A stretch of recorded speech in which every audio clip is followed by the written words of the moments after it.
Hey everyone, welcome to the Sermonary podcast. I'm your host, Josh Taylor, and today I want to talk about meetings because I believe meetings are probably one of the things that pull you away from sermon prep more than most other things that you have going on during the week. Sometimes these meetings are planned and sometimes they're not. Before I get into the meetings and show you the template that I use for productive meetings that actually help you get things done after the meeting, I want to tell you about one thing that we have coming up. It's called the Pastor Story. Look, I want to walk you through a framework, through a one-day virtual workshop that I've been using to help me not only feel more productive, but understand where I'm going in my ministry, in my life, in my career, understand what these things are. Here's what it's been able to do. I no longer wake up in a fog in the morning wondering what to do next because I know what to do that doesn't waste my time. I also understand where my life is heading. What is the end goal? What is it that I want to be known for when I leave this world? What do I want people to say about me when I'm gone? And it's not one of those, I hope people say I'm a nice guy. I hope they say he loved Jesus. All of those things, yes, I want them to say those things, and I want to live my life in that way. But I want them to remember me for a specific thing. What did Josh accomplish? What did he do for people? What was a specific thing that he did to help people, to move people forward and point them to Jesus, to point them into a stronger ministry, whatever it was.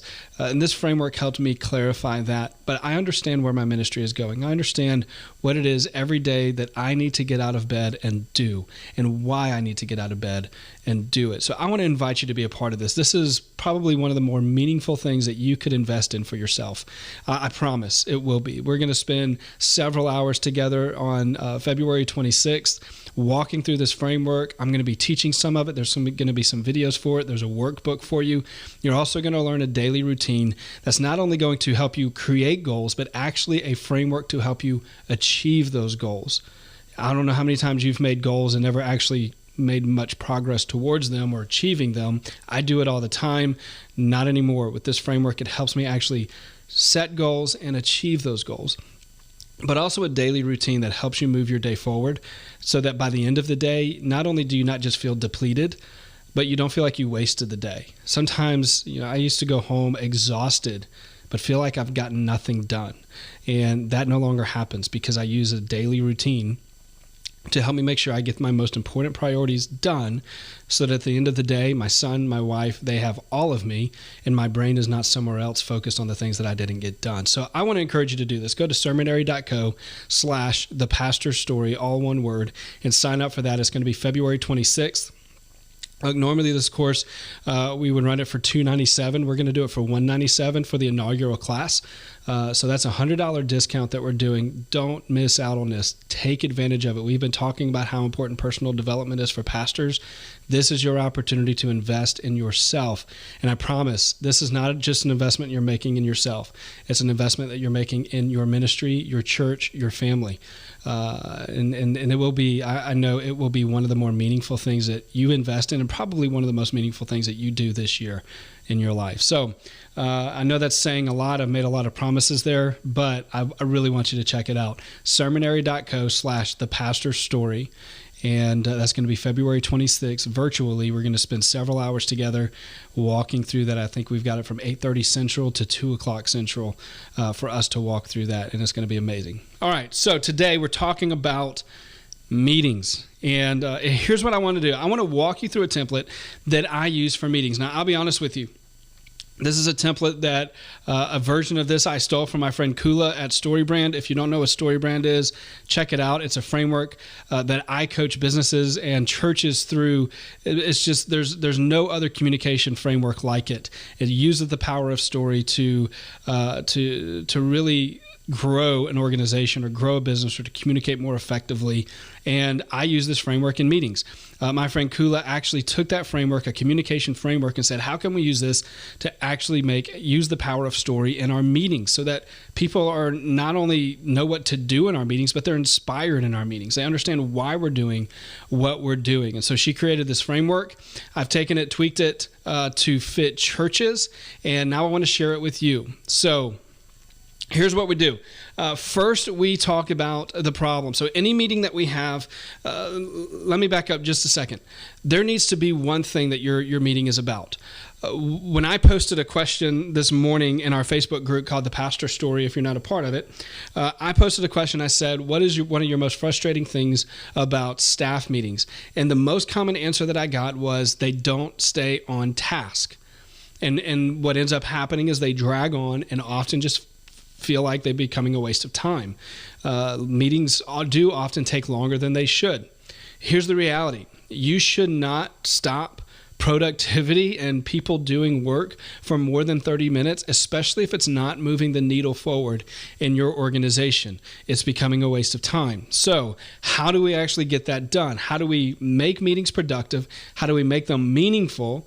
And how do we actually use them to get things done? This framework is going to help. The first thing is, remember, your meeting needs to be about solving one problem, one thing. One of the reasons why meetings get off task and start chasing a bunch of rabbits is because they're often about a whole lot of different topics. And it's difficult for our brains to focus on one thing if we start talking about all of these different things. So naturally, our brain is going to chase all of these different rabbits. Your meeting needs to be about solving one problem. And that's where the meeting starts. It starts with the problems. Meetings are called when there is a problem that needs to be resolved. So during this part of the meeting, you need to describe the problem to your staff and explain how it stands in the way of where your church is going. Your church is going somewhere. You're trying to accomplish something. You're trying to get something done, and there's a problem that's standing in the way. You need to address the problem where we've come together in a meeting to address this problem because it's getting in the way of moving us forward, and here's how it's getting in the way. You can go in depth if you need to, provide clear details that communicate the mechanics of the issue. So that's the first part of the template. Bring up the problem. This is why we're meeting today. Here's the problem. This is why it's standing in the way of what we're trying to do. And then there's the solution or the resolution to the problem. Here's what I like to talk about this. This is in the StoryBrand framework. It's called success. How will your church benefit once this problem is solved? This part of the template is extremely important, and this is probably the part of the template that we don't use in meetings very often. How will your church benefit once the problem is solved? What will it look like specifically? Maybe perhaps better time management could allow your staff to minister to more members of the community, or a more flexible budget could allow you to accommodate other ministries. These are examples of what you could do. Whatever the resolution is for your church, paint a clear picture of it. Give people a vision of what could be if this problem is solved. Here's why we need to come together and solve this problem. We don't talk about this enough. A lot of times we say, here's the problem we need to solve. Here's how we're going to solve it. But we don't talk about why we need to solve it. Give them a vision. This inspires people to get on board and solve this problem. We need to put a vision in front of them. Not just say, guys, here's the problem that needs to be solved, but also say, if we solve this problem, imagine what we could do. Once this is out of the way, we could do this, or we could be this, or people could do and be a part of this. We need to lay out a vision for people, paint a clear picture of what happens when this problem is solved. The next part of the template is, how will the problem be solved? This is your plan. Brainstorm together and come up with a plan for how to solve the problem. And maybe you outline a series of practical steps that will get you there, and decide who will be in charge or who will be responsible for the completion of each step. So figure out how these steps will work together to solve the problem and achieve the desired goal. So this is where you brainstorm together to say, what are the steps we need to take to solve this problem? And then you start assigning those responsibilities to people. And that leads us into the next part of the template. It's called action steps. So when assigning the specific responsibilities, issue a clear call to action. Here's the deal. This is something that we learned with StoryBrand. People don't take action unless they're called to action. So there needs to be a very clear call to action for the people in the room. Here's what we do next. Here's what happens next. Give them a very clear, very specific call to action. Articulate exactly what needs to be done and when it needs to be completed. This will reinforce the directive with a reminder of how the given task will serve the church overall. So this is the next step we take. And this might be something different for each person, but make sure every person in the room is called to action in some way. What is the action that they take when they leave the room? They know what to do next.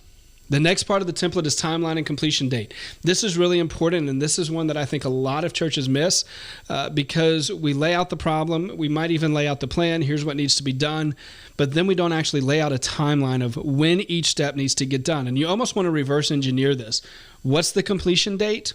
What are all the things that have to be done, or what is the problem that needs to be solved? What is the end result?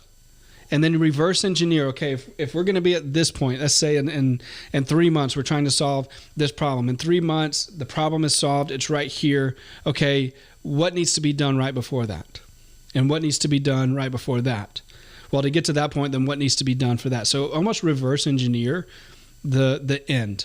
So start at the end and work your way backwards and create a timeline and completion date for each task to be done. Again, collaborate, get buy-in from everyone else, agree.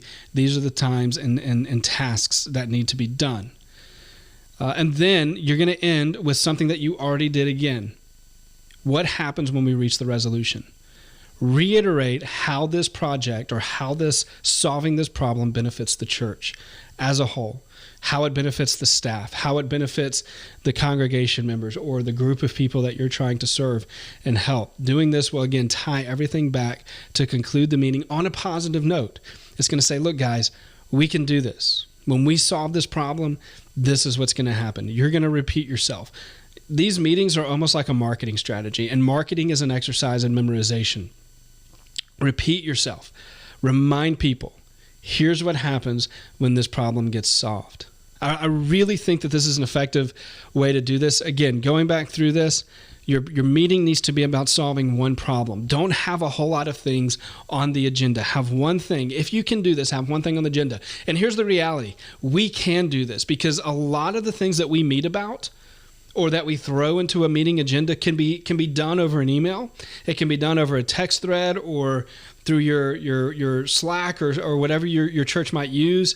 It can be done sitting over the water cooler or the coffee machine, and have these little problems can be solved in one-on-one water cooler kind of meetings. In fact, I would encourage you, maybe every day, start your day with your staff, maybe 10 minutes a day, just checking in and have these water cooler meetings so that your big meetings are about solving one thing and you don't have to have them as often. Again, I would rather meet with my team 10 minutes every day than stop production and interrupt everybody's day for an hour and a half to 2 hours for a meeting that could have been done a lot faster and it really doesn't become a whole lot very productive. So maybe have these 10-minute water cooler meetings 5 days a week or 3 days a week or something like that, and solve these little problems.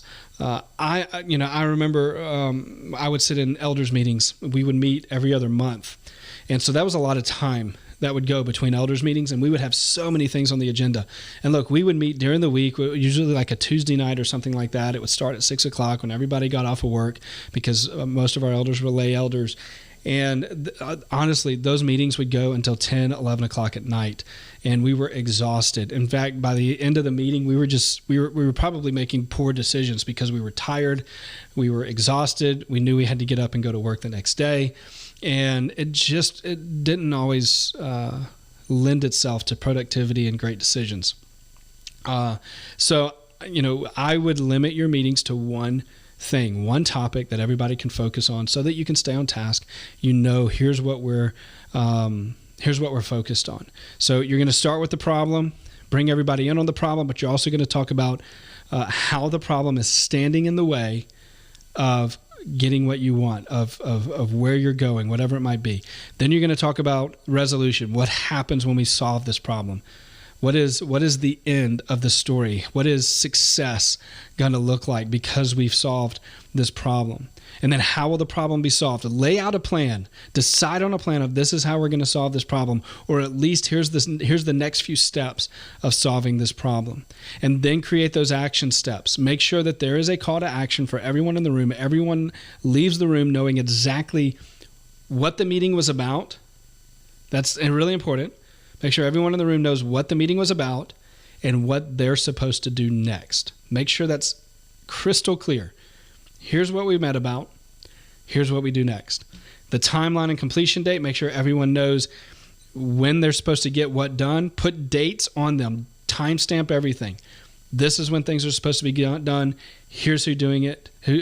Make sure it's clear. And then once again, repeat the resolution. Guys, here's why we're solving this problem. Because if we can solve this problem, we'll be able to do this. We'll be able to serve people in this way. People are going to experience this. We're going to have this, whatever it might be. Make sure you reiterate and end the meeting on that resolution on a positive note, because it inspires people and it reminds them this is why we need to solve the problem. I hope that helps. We're going to make the template for this downloadable. In the show notes, there is a link to the blog post of this, and there's actually a PDF that you can download of this template. I encourage you to use it, tweak it to work for you, and you can just reprint a bunch of these if you want to and use them in your own staff meetings or give them to whoever leads your meetings. And I would really encourage you to try this out and see if it helps, so that you can stop wasting time in meetings. You can start being more productive. You can stop being distracted from your sermon prep during the week and maybe have more time to focus on the things that you need to focus on. Thank you guys so much for listening. Hope you have a great day, and I'll look forward to the next time.